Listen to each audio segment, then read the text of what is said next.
there's so many opportunities. Like, let's say if anyone has the 15, the 2, the 46, the 53, 52, the 6, the 50, like all of those opposite hanging gates, if anybody has those, you automatically have an electromagnetic channel with them, which means like it's going to create this sparky energy and you're going to feel really connected with them and harmonious to work with them. So I'm curious actually if you notice that if you connect well to work with others, but then you find you need to like unplug after a while. Yeah. Oh, totally. I mean, I love that you have so many different activities that you love to do, like the art. I mean, it's so funny how you have so many creative things that you love to do being a mental projector, but you have so much activation in your sacral that makes sense that that comes up for I was you. always wondering like how that made sense because yeah, I'm like, well, sound healing and this and that and dance and this, and I'm like, everybody says that's for what, like manifesting generators or something, and I'm like, I'm multi-passionate. Let me be a multi-passionate projector. Yeah, but it's like a multi-passionate projector, 8 activations in your sacral, but also the unconscious 3 line is like that is all about movement and fluidity and experimenting. And so having those different things to plug into, it makes sense. Also, you having an undefined G center is you might resonate with certain activities and then shift to the next and kind of leave the rest. You know what I mean? Like that's going to Yeah. be it's gonna that's just how it goes. And my fiance, he's a 6'3" splenic projector with an undefined G center. And so he does the same thing. Like he changes what he identifies with. And then it's like, it's so refreshing when he does. He's like, oh my God, like this is so fun. And I'm trying this now and experimenting with this. And I'm like, you do you. Meanwhile, me as a defined G and sacral, I'm like been playing rugby for 20 years and that's like the only sport. Like it's just funny how that can play into it, right? So yeah, I definitely don't ever shame yourself for being multi-passionate because all of your hanging gates, like there's so much connection for creativity and being able to connect with others as well. So the funny thing is in traditional human design, there is no shadow gift in city of the gates. It's the gene keys that talks about the shadow gift and city, like the 3 Mm. frequencies of the gene keys, and all the gene keys are the Oh, 64 gates in the human design chart, like all the gates in the centers. They yeah. are shared by the I Ching system, which is like the 64 archetypes, like it's a Chinese divination text. And Hmm. so I wanted to talk about the shadow gift and city for all of the gates that you have, because then you can kind of tune in like when you're being creative and you're doing the things that lights you up. You can look at like if you're in the shadow of something, then consider like is this really what I want to be doing right now, and like coming back to your authority and like talking about it and soundboarding it out. So Mm. the fifth gate, the shadow is impatience. And so it's like if you notice that you're doing something and you're feeling impatient, like how can you check in with your authority and really look at like, okay, is this what I'm meant to be doing right now? Like, do I resonate with this? And the next aspect is the gift is patience. And then we have timelessness. Right. And so, if you ever feel frustration too, because obviously, I don't know, I feel like people they're like, oh, this is your type, this is your not self theme, and you only feel bitterness. But sometimes if you look at where, if you feel frustration, which I've heard you say a few times, that can come from being out of alignment with your sacral. Mm. So if you're feeling frustration and then you're like, what is the flavor of frustration? Is it impatience? Then you can kind of look at like, what am I being impatient about? So that's how That's you can, yeah. So that's how you can use your gaze in your sacral to support you. So for the fifth one, we have, yeah, fifth gate or gene key, if you want to call it that as well. We have impatience, patience, and timelessness. So the timelessness is really like you're doing and you're going with the flow and being patient and doing what you want to be doing with that sacral energy. And it's like you're doing it how you want to do it. So there's a timeless experience. Like you kind of lose the sense of time. You probably Mhm. notice that when you're painting or when you're Yeah. dancing and you're like, oh, it's been 3 hours, like didn't notice, right? Like that's an example. So when we look at the 34, the shadow is force. And then we have strength and majesty. So the 34, it connects to, we have the 57, the 20, and then the 10. So this 34 to 20 is what we call the pure manifesting generator channel. So this, for example, this channel is like, this gate's all about responding to the now, which is, the 20th, but you have that undefined. So the reason why I'm saying that is that the shadow of force can be like, oh, I have to do this. Like I'm forcing myself to respond to this, to do this right now. but you don't actually have to. That's when you come back to your authority and you're like, okay, mentally, like, I need to talk this out. How does this sound? Like, does this really sound like I need to be doing this right now? Like, no. And the gift is strength. So it's about having the strength to respond in the correct time, not needing to like respond and do the things all the way. Cause you may be conditioned to do that because you have an undefined sacral and you're like probably working with 60% of the people that have a defined sacral, right? Yeah, totally. And then the city, the highest expression is majesty, which I find is like very esoteric and elusive. But the way that I describe this metaphorically is like, let's say queen on her throne doesn't need to go and respond to all the things. Like she knows she's a queen. She has the strength to command and to communicate, and she does whatever the fuck she needs to do when she wants to do it. Right. But there's like strength in that and being able to hold that. And so that's kind of the energy of the 34th. So the 27th is in the sacral. The shadow is selfishness. And then we have the gift of altruism and selflessness as the city. So when we consider the 27, like the shadow of selfishness is like obviously you only being concerned for yourself and what it is that you want to do. But then when we consider the gift of altruism, it's like, well, how can I consider everyone, including myself? So it's like a more inclusive approach to how you do things. And it's almost like, actually, you know, what's interesting is this might be a bit of a paradox, but when you talked about how, you know, people not doing their jobs and it's like, oh, I'm going to go and do it. But there's kind of this weird selfishness in that, in the sense it's like, well, I'm going to do this because I know how to do it and they're not doing it. But altruism would be like, okay, how can we have a conversation where we're all involved in this? And that it's not just about you being recognized for working hard and taking over someone else's job, right? And that leads to selflessness, because then it's not just about you. You're not just, you know, sacrificing yourself. It's like, okay, how can everyone be involved in this so that we can all be working on this and co-creating together? Does that make sense?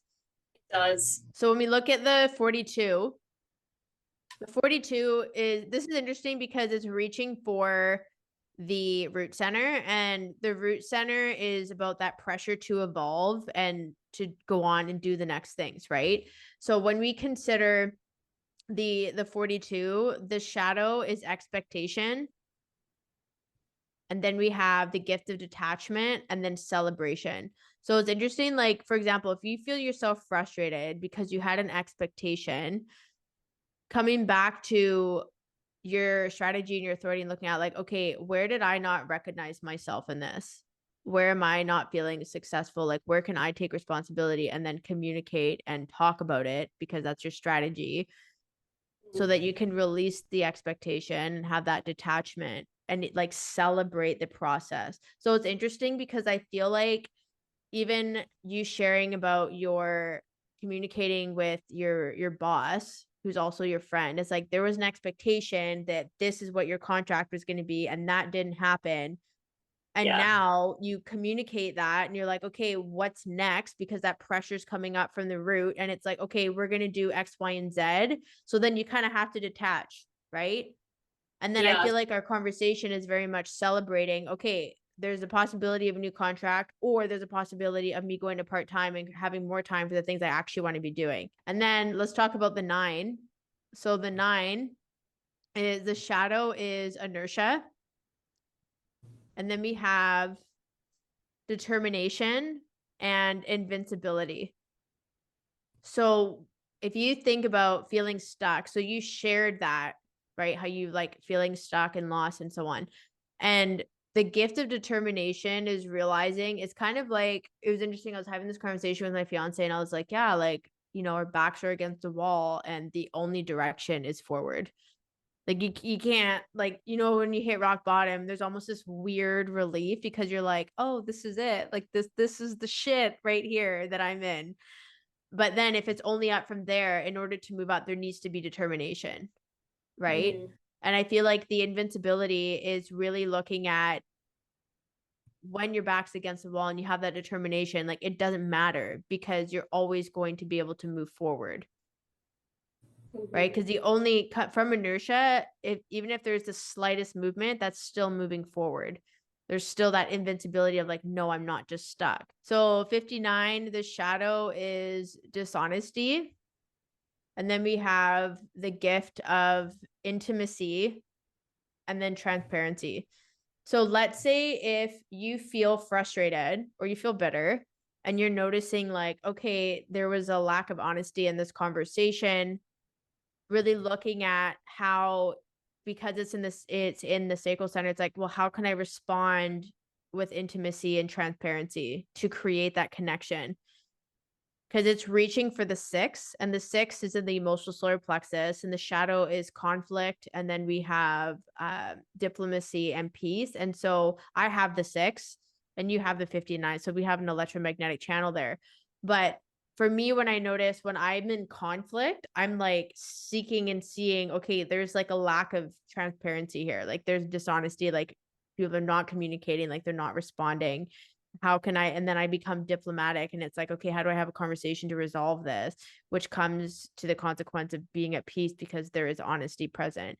And so you might notice like dishonesty might show up in conflict, and then it's like, okay, well, how can I be diplomatic in the way that I respond, because diplomacy can create intimacy and Mhm. connection.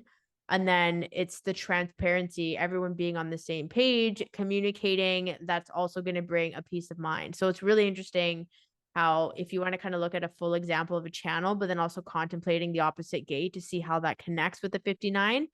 Like, is it dishonesty within myself, or is it just not honesty within the other person, or is it either? Is it both? Like, It's either or, but I think when we have the gates defined within us, it's really going to, like, we're really going to feel it. Like, it's going to be very much alive for us, right? But you may also notice this in other people. Like, it's interesting because even though the sixth gate for me is in my conscious earth, which is like, like I'm aware of it because it's consciously defined.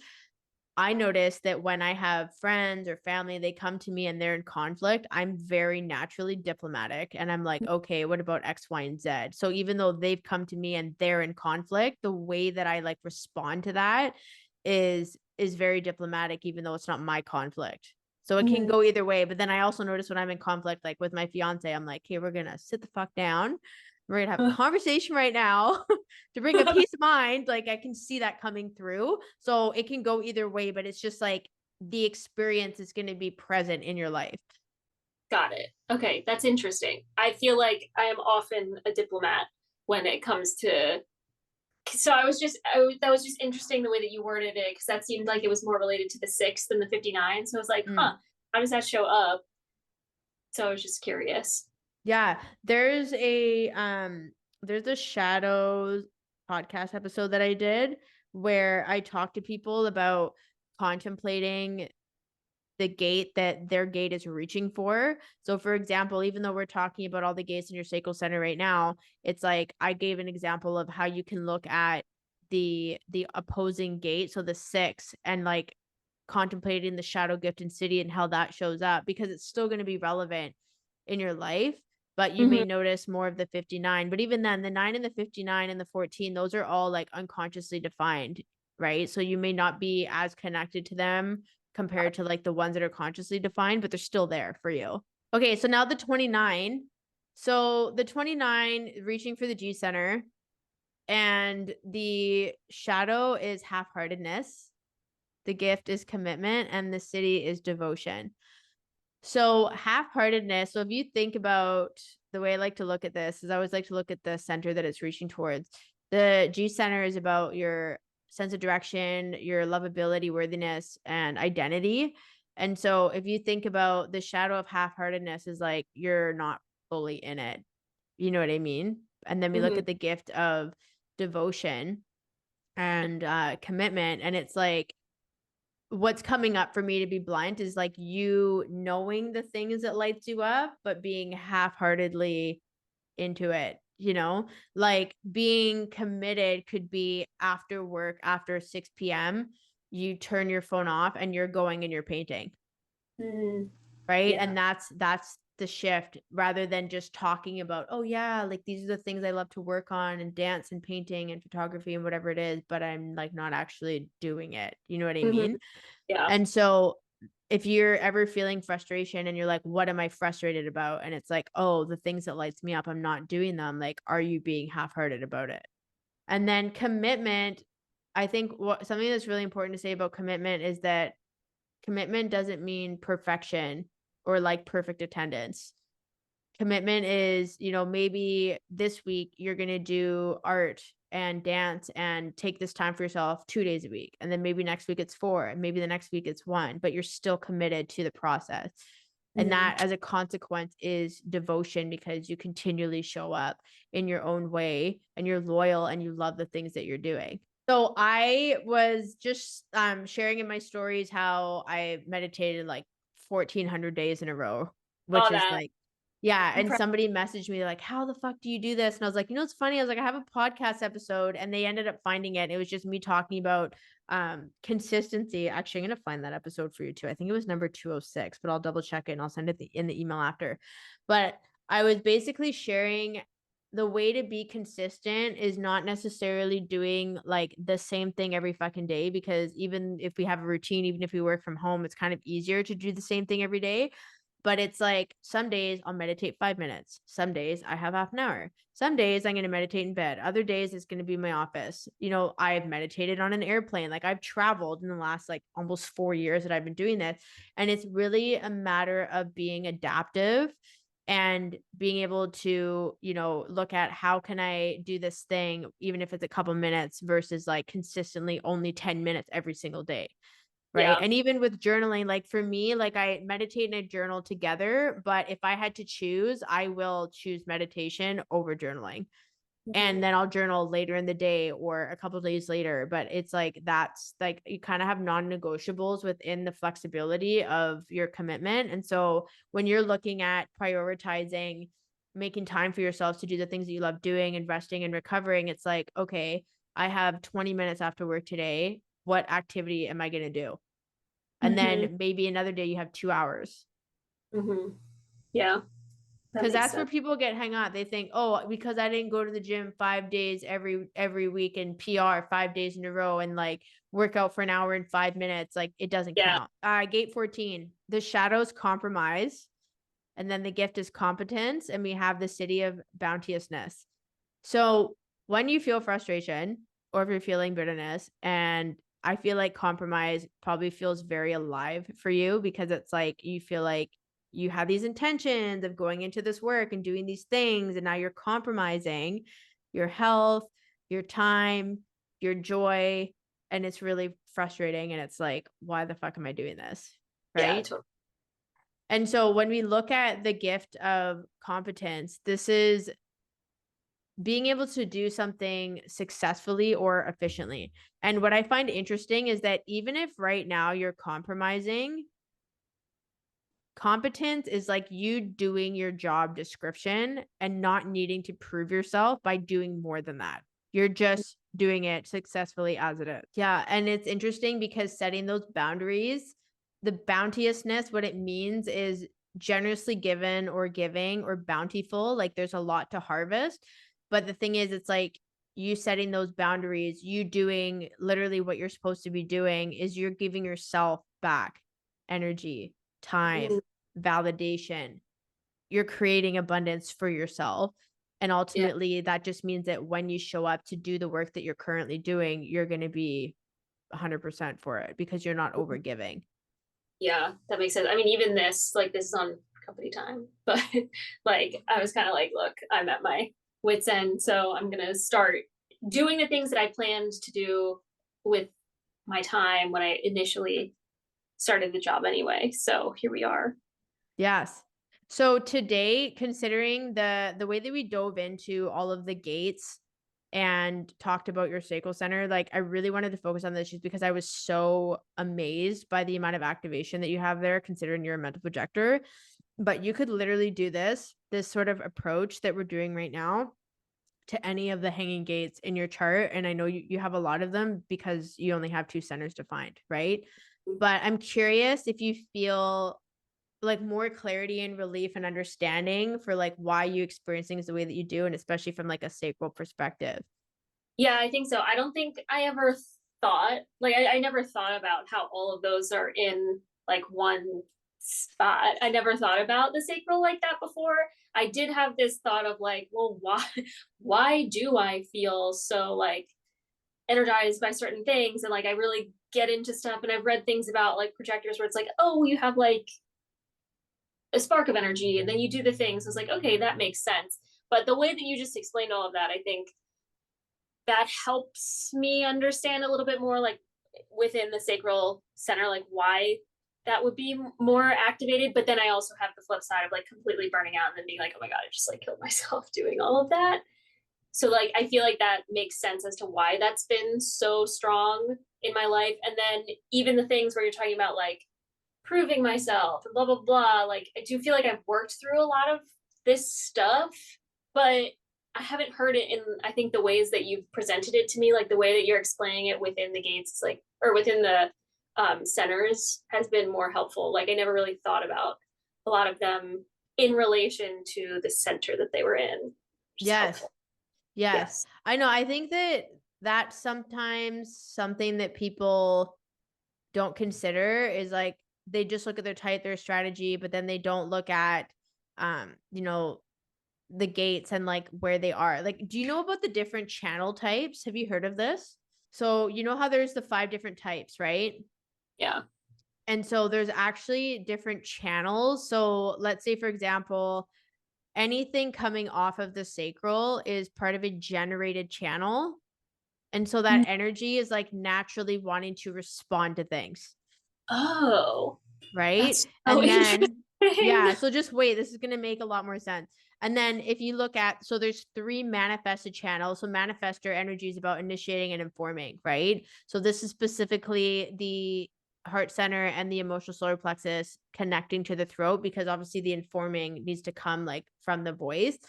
And then everything else, the blue, are all projected channels. So even if somebody is a generator, they may notice that when they have gates or channels activated in projected channels, that they need to be invited. And same with project or manifestors, they may have only like one channel that's manifested. And so everything else could be projected. And they're like, well, I'm here to initiate and inform, but I actually feel better when I'm being invited. So the reason why I'm pointing this out is because if we look at, you have 8 out of 9 gates defined in your sacral. So you have a lot of generated energy, right? So like being invited, but also having things to respond to. And I think because your only or the only channel that you have is in the head and ajna, which is a projected channel, is that you really are going to resonate with responding and being invited.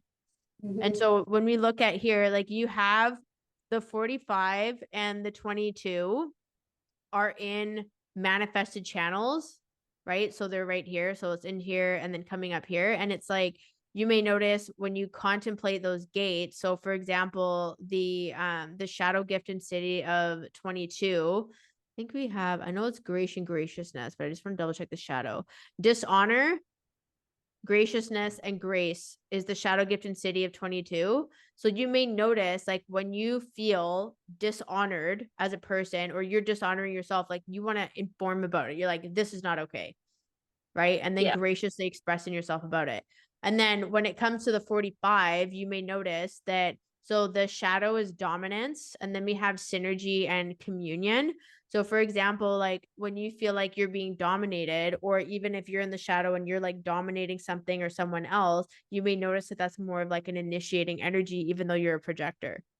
Right. Mm. But then the gift of synergy and communion is like taking that initiative to create synergy on a team so that people can work together, creating that and taking action on creating that community within, you know, your colleagues and your friends and family and so on. Like that's something that you will find that, oh, even though I'm a projector, like I feel this energy to initiate that. Right. So it's Mhm. like this is another layer to contemplate your chart from, because I think that that's also really important. Like all of the gates in the splenic center and coming off the 19 and then the 37, the 51, the 7, and then these ones, those are all projected energy, but you have a lot of generator energy. So it's like, even though you're projector, really prioritizing like what does light you up, because the chances of you being activated as a generator is so high. But then also, like I mentioned earlier in the conversation, like really prioritizing like calm environments, going into those shores places, doing your Saturday market mornings, like those things are all going to help you with the burnout and the recovery, and like honoring yourself so that you can show up for yourself, and then obviously be optimal for your work until things start to shift and you can prioritize more of what lights you up. Hmm. That's so helpful. Like that is so helpful. I do have a question. Yeah. So just about like the hanging gates, does that, like, if it's a full, I don't know, like the full connected one, like what's Yeah. the difference in energy between like having it completed versus having it hanging? Yes. So when you have a full channel, like your head and ajna, like your inspiration, your ideas, your seeking of questions, your thinking, and how you see things and believe things and conceptualize, that's always going to be consistent within you. Like you're just going to have like a unique way of seeing things, and that's what you're here to share. So when you have hanging gates, what that means is that the energetic experience is going to be more fluid. So, for example, your experience, like if we're looking at the 5th gate, it's like your experience of like patience and impatience will probably be more fluid versus how often you get like hits of inspiration from that 21 and 24, sorry, the 61 and 24 channel. And also, it's like the other thing that can happen too is when we have hanging gates, is like they're longing for that connection to have the full channel, right? So when we talked about earlier how I have the 6 and you have the 59, it's like because we have that electromagnetic channel together, we're having a very transparent and honest conversation, Yes. right? Yeah. So there's going to be this seeking, like for me, I fucking hate having like superficial conversations with people. Like I can't do it. Yeah. And so I'm always seeking that like intimacy with people. Like that's something that's really important because I don't have the 59th activated. So another thing, I'll share an example. So I have the 515 channel in my chart. And so that channel is the channel of rhythms. And so for me, it's really natural for me to find a rhythm in what I'm doing. Like yesterday, I was doing a bunch of video recordings and I was putting things up into Kajabi, and I was like, I found this rhythm and how to do it. And it was just easy for me to do that. Whereas, for example, you having just the 5, you may notice sometimes it might be a little bit more challenging to like find a rhythm. But then if somebody has the 15th and you have the 5, you may notice when you work with them, you find a rhythm and working well together. Okay. That's so interesting. And so that's why the way that I dove into your sacral center was very much contemplating the gates from the lens of the gene keys, because we're looking at the shadow gift and city. And it's Mhm. like, okay, if you're feeling that frustration because it's in the sacral, how can you come back to your strategy and authority as a projector and really like mentally and verbally process, what's coming up for you so that you can like realign yourself in the correct environment and communicate and inform correctly about what's working or not working for you. Yeah, I think that's something I've never played with, so I'm excited to like try that out.